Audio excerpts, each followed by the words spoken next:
আমরা শেখ হাসিনার পতন চেয়েছি, ফুল স্টপ। এর বেশি কিছু আসলে চেয়েছি বলে আমি কখনোই মনে করি না। আমি এভাবে যদি বলি, 3 অগস্ট শহীদ মিনারে যদি বলা হতো এক দফা হচ্ছে শেখ হাসিনার পতন, আমরা কি ঘরে ফিরে যেতাম? আচ্ছা, আমরা যদি বলতাম, আমি আরো বেড়ে এইভাবে বলি, শেখ হাসিনার পতন এবং 5 বছরের জন্য সামরিক শাসন হবে, আমরা ঘরে ফিরে যেতাম?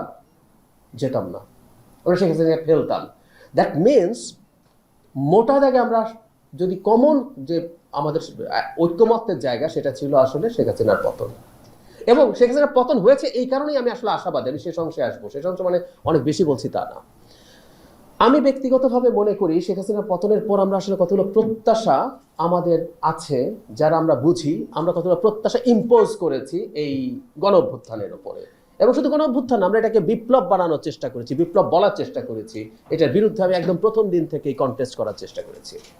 এখন সমস্যাটা কোন জায়গায়? এই যে আমাদের এই সব বিস্তারিত সব সাংবিধানিক কমিশনের কথা আছে, আমরা নানান রকম রিফর্ম প্রপোজ করছি, আমি নিজেও একটা কমিশনের সদস্য, বা আমি সংবিধান সংস্কার কমিশনের আলাপে যদি আসি, প্রত্যেকটা কমিশনকে এখন যেগুলো কনস্টিটিউশনাল কমিশন না, দুদকের মতো, সেগুলোকেও কনস্টিটিউশনাল কমিশনের আলাপ হয়েছে যে একটা কনস্টিটিউশনাল কাউন্সিল। আমি নিজেও কনস্টিটিউশন কমিশন যখন আমাকে ডেকেছিল, আমি কনস্টিটিউশন কমিশনের কথা বলে এসেছি যে নিয়োগগুলো সেটার মাধ্যমে হোক। আচ্ছা, আমরা একটু চিন্তা করি তো, এই নিয়োগটা হওয়ার জন্য যে কমিশন বা কাউন্সিল তৈরি হবে, এর মধ্যেও দেখা যাবে দিন শেষে এমপি সহ যাদেরকে তারা প্রেসিডেন্ট, প্রধানমন্ত্রী, বিরোধী দলীয় নেত্রী, স্পিকার, ডেপুটি স্পিকার যেভাবে করছেন, দেখা যাবে দিনের শেষে আসলে সরকারপন্থী মানুষই 1-2 জন বেশি হবে।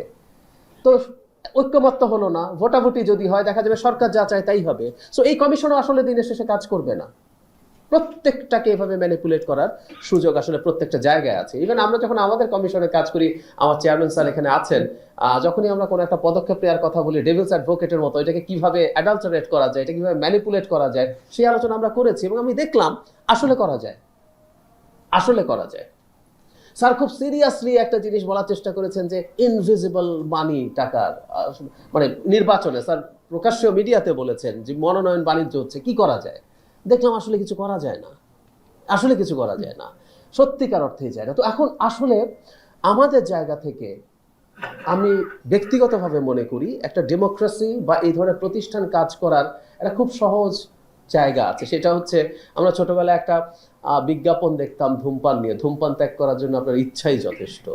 সো এই ধরনের কমিশন কাজ করানোর জন্য আসলে ইচ্ছেই যথেষ্ট, যথেষ্ট না, ইচ্ছেই আসলে প্রয়োজনীয় একমাত্র ফ্যাক্টর। এর বাইরে আসলে কোনোদিনও কিছু হবে না। আমি একমত সাকিব ভাইয়ের সাথে। আমি অনেকগুলো রিফর্ম করে ফেললাম, যেমন আমরা তো কনস্টিটিউশনাল পার্টগুলো করতে পারছি না, কিন্তু যেগুলো লিগাল পার্ট আছে এগুলো প্রত্যেকটা অর্ডিন্যান্সের মাধ্যমে আমরা করতে পারি, তো করলাম।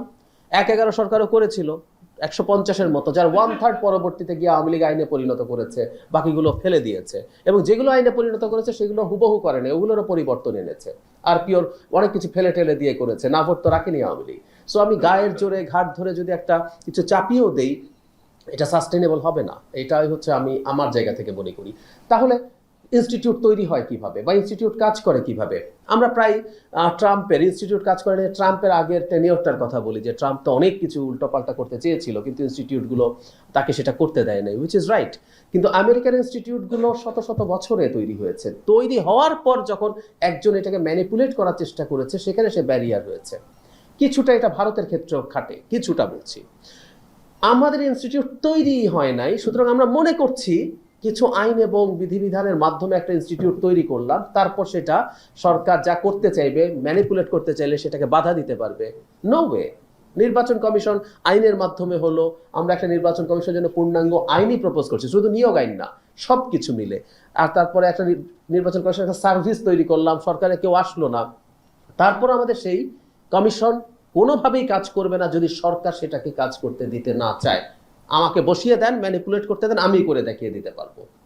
কিন্তু এই নির্বাচন কমিশন যদি 30, 40, 50 বছর ইন্ডিপেন্ডেন্টলি কাজ করে, তারপর কোনো একজন সরকার যদি সেটাকে ম্যানিপুলেট করার চেষ্টা করে, তখন সে ডেটারেন্ট হিসেবে কাজ করতে পারবে বলে আমি বিশ্বাস করি। সো আমাদের ওই ট্রায়াল অ্যান্ড এরার প্রবলেম এবং শোরগোলের মধ্য দিয়ে যেতে হবে, এভাবে আসলে ডেমোক্রেসি কাজ করে। আমি ছাত্রদেরকে একটা কথা অন রেকর্ডও বলেছি, মানে প্রায় বলছে জনগণ সংস্কার চায়, বিএনপি ভালো করছেন, এখানে বিএনপির একজন খুব গুরুত্বপূর্ণ নেতা আছেন, তার সামনেই বলি, তাদের বিরুদ্ধে অভিযোগ দিচ্ছেন। তখন আমি একটা কথা খুব ক্লিয়ারলি বলি, তাহলে ডেমোক্রেসি কিভাবে কাজ করে? আচ্ছা, বিএনপি এটা করছে না, বিএনপি সংস্কার করতে চাইছে না, আওয়ামী লীগ তো নেই, পালিয়েছে। সো ছাত্ররা একটা রাজনৈতিক দল করছে, তারা সংস্কারকেই তাদের মেইন ম্যানিফেস্টো করুক, করে তারা কি কি রিফর্ম করতে চায় সেগুলো মানুষের সামনে আনুক। মানুষ যদি দেখে বিএনপি সংস্কার চায় না, বিএনপি খারাপ, সো আমি ছাত্রদের দলকে ভোট দেব, তারা ক্ষমতায় আসুক এবং ক্ষমতায় এসে তাদের এই সংস্কার পরিকল্পনাগুলো বাস্তবায়ন করুক। অ্যাট দ্য সেম টাইম আমি মনে করি সংস্কারের যদি ট্রু আর্জ মানুষের মধ্যে ঢোকে, তাহলে সেটা বিএনপিও ইগনোর করতে পারবে না, এবং বিএনপি মতো একটা দল যদি নাও চায় সে এটা করবে, কিন্তু তারপরে তাকে আসলে যদি ভোটের মাধ্যমে ক্ষমতায় থাকতে হয়, ক্ষমতায় যেতে হয়, তাকে এগুলো করতে হবে। আমাদের প্রধান কাজটা কিন্তু হয়ে গেছে। শেখ হাসিনা প্রতীক, যিনি নির্বাচন ছাড়া গায়ের জোরে ক্ষমতায় থাকছেন। আমরা একটা নির্বাচনের পথ খুলতে পেরেছি। আমরা এবার আমাদের মধ্যে ডিবেট করব, আলোচনা করব, মাঝে মাঝে একটু ঝগড়াঝাটিও করব, কিন্তু আমরা মনে করি ধাপে ধাপে আমরা এগিয়ে যেতে পারবো।